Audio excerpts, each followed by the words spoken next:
Until recently, the words modelling and disability didn't seem to go together, but all that's changing. More and more disabled people are getting the chance to strut their stuff on that catwalk, and I'm going to chat with someone who's at the vanguard of this very beautiful group. Disabled model Kelly Knox. Right, well, thanks for talking to us, Kelly. I've got to ask you, what made you want to be a model? I first saw the advertisement for Britain's Missing Top Model on Facebook. I looked at the advert and I thought, yeah, I can do this. I thought I had what it takes to, change people's perceptions on disability.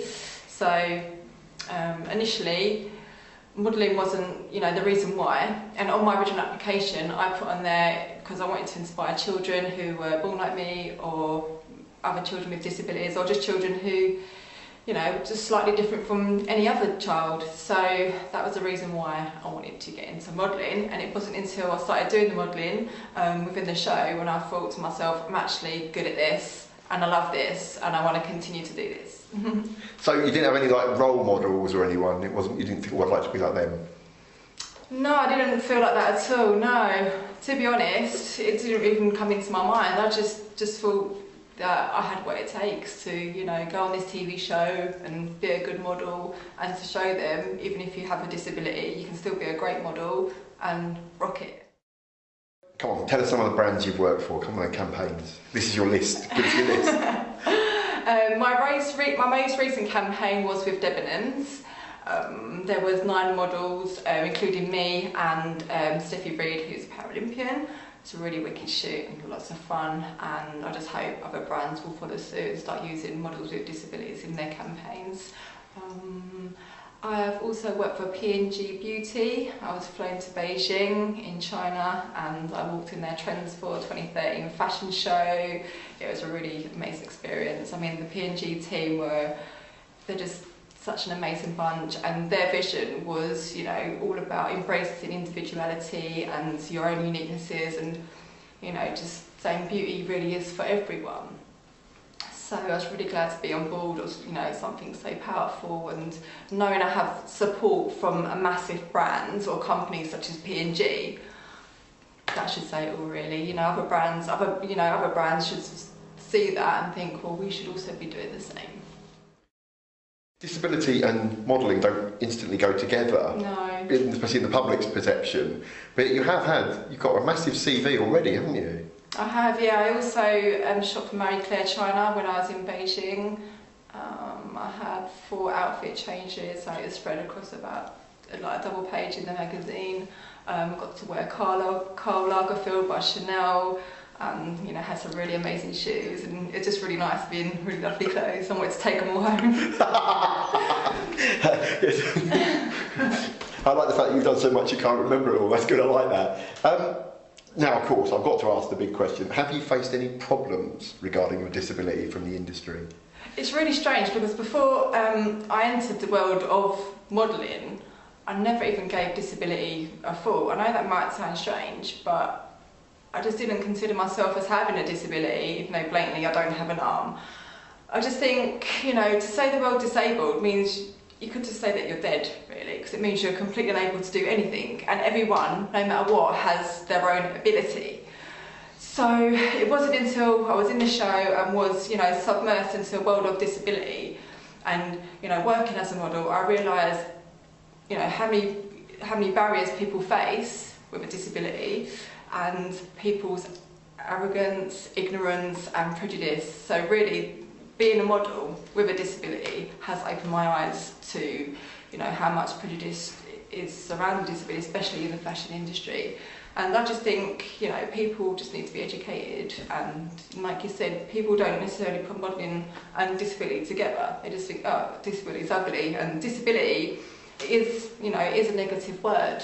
And I just think for having, people like me and other people out there, like you, Mik, doing your thing, it does help people to be educated and see that disability is actually normal, and we exist, and we are just human beings like everybody else. So why is it so important for there to be disabled models? Well, I'm going to give you a story. About 2 weeks ago I got a message from a girl who's 13 years old in Brazil. She emailed me through my contact page on my website, and she said, like, she gave me her name, her age, and said she was born like me. And she said she wants to be a model, and, you know, seeing my work and seeing my positivity and how that I'm confident, you know, in my career, what I do, it's given her like the strength within herself and it's inspired her to want to be a model, and she thanked me, and, you know, that kind of thing, it really touched my heart. And I just thought, this is why it needs to happen, you know, to give young girls like this, you know, strength and courage, and to realise that they're actually okay to be themselves, and that, you know, they don't feel like they have to be perfect to be considered as beautiful or to have a career in whatever they want to do. And it's really important that no matter what, people should be able to follow their dreams and not feel they have to, you know, be a copy. Yeah. Do you also think that it has an impact on the wider society? It kind of benefits disabled people, but it also benefits non-disabled people, doesn't it? Yeah, I really think it does. I mean, the more people see disability on TV, in fashion magazines, in advertising campaigns, it really is going to normalise disability. As you said before, Nick, disabled people are the most invisible section of society, and, you know, that's something I didn't even know until, you know, doing the work I do. Do you get people sort of say really weird things to you blatantly when you go to castings and stuff like that? I've never experienced anything like that myself, but, you know, I'm sure other people have. It's funny. Yes. Do you think it's something to do with the way you carry yourself? I really think that. Even before, I remember years ago, some woman I used to work with, she said, I didn't realise you know, your arm was missing. And she just said, that's, you know, it's just the way you are, you know, being confident and stuff like that. And I just thought, I don't even realise myself half the time. I regularly get people saying, you're not really in that, are you? Yeah. It's like, I'm not going to sit in it for fun, am I? Well, when I was little, my mum said when I had like a fake arm, I was in a pushchair, and I just used to pull it off and throw it, and I did it at the post office, and everyone was like, you know, pointing at my arm. So... Oh dear. What are you doing at the minute? What are you working on now? At the moment, I'm working on the second series of I'm Spasticus with Channel 4. Yeah, I'm really enjoying that. I've had 2 filming days so far, and it's been lots of fun, and I'm just loving it. It's something I never thought about before, but you know, I met the casting director and well, the production team, and they're just such a lovely bunch, and I just thought, oh, I love this and I want to do this, you know, even more. It's just about, again, educating the public and able-bodied people about people with disabilities. We can be fit and funny. Yeah. And of course, at their expense. At their expense, yeah. They're not, no one's laughing at us in those. What's next after that? What's the future hold? For me, I just want to continue, you know, being out there, being a great model, being a role model. I'm an ambassador for Reach, so on the 11th of May there's the Reach Ball, which I'm going to attend and meet lots of parents and stuff, which will be really good. But I want to be like the face of a big brand or a big beauty company. I think for it to be a massive impact, it has to be a big brand like P&G. I mean, they have so many brands under their belt, like Max Factor and CoverGirl and Pantene. And what I think they should do is book me to be their CoverGirl. And of course, you know, now you're in with Channel 4. What, you know, Hollyoaks. Obviously, I think you should be in Hollyoaks. So there's a tip, Channel 4 people. Hollyoaks, please. Yeah, no, it would be great to do more stuff with Channel 4. I thought it'd be quite, like, you know, nervous doing TV work, but I'm just loving it.